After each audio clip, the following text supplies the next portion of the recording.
তুমি কাৰ্টুন বা এনিমেশ্যন চাই ভাল পোৱা নেকি? তেন্তে মাত্ৰ তিনিটা পদক্ষেপত আমোদজনক এনিমেশ্যন প্ৰস্তুত কৰা। ৰেকৰ্ড কৰা, বিৰাম দিয়া, স্থানান্তৰ কৰা। ৰেকৰ্ড কৰা, বিৰাম দিয়া, স্থানান্তৰ কৰা। ৰেকৰ্ড কৰা, বিৰাম দিয়া, স্থানান্তৰ কৰা। এই পদক্ষেপবোৰ বাৰে বাৰে পুনৰাবৃত্তি কৰা আৰু শেষত ভিডিঅ' ৰেকৰ্ডিং বন্ধ কৰা। এয়া তোমাৰ এনিমেশ্যন প্ৰস্তুত হৈ গ'ল। ইয়াক ষ্টপ মোশ্যন এনিমেশ্যন বুলি কোৱা হয়। আৰু আমোদজনক কথাটো হ'ল এই কৌশলেৰে কাৰ্টুনো তৈয়াৰ কৰিব পাৰি। ষ্টপ মোশ্যন এনিমেশ্যনৰ দ্বাৰা তুমি এটা কাহিনীও ক'ব পাৰা, বস্তুবোৰ নাইকিয়া কৰিব পাৰা বা নিৰ্জীৱ বস্তুবোৰ সজীৱ কৰিব পাৰা। মাত্ৰ তিনিটা নিয়ম। ৰেকৰ্ড আৰু বিৰাম বুটামবোৰ দ্ৰুত গতিত টিপিবা।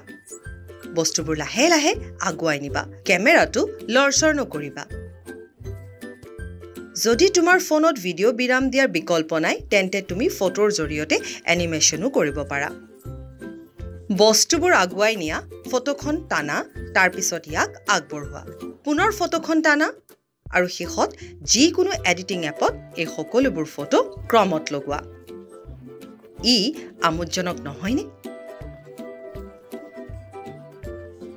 গতিকে এইটো তোমাৰ বাবে প্ৰত্যাহ্বান। তোমাৰ প্ৰিয় খেলনা বা যিকোনো বস্তুৰ সৈতে 10 ছেকেণ্ডৰ এটা এনিমেশ্যন প্ৰস্তুত কৰা।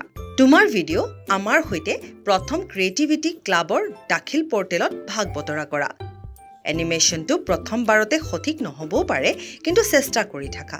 সকলোলৈ শুভেচ্ছা জনালোঁ।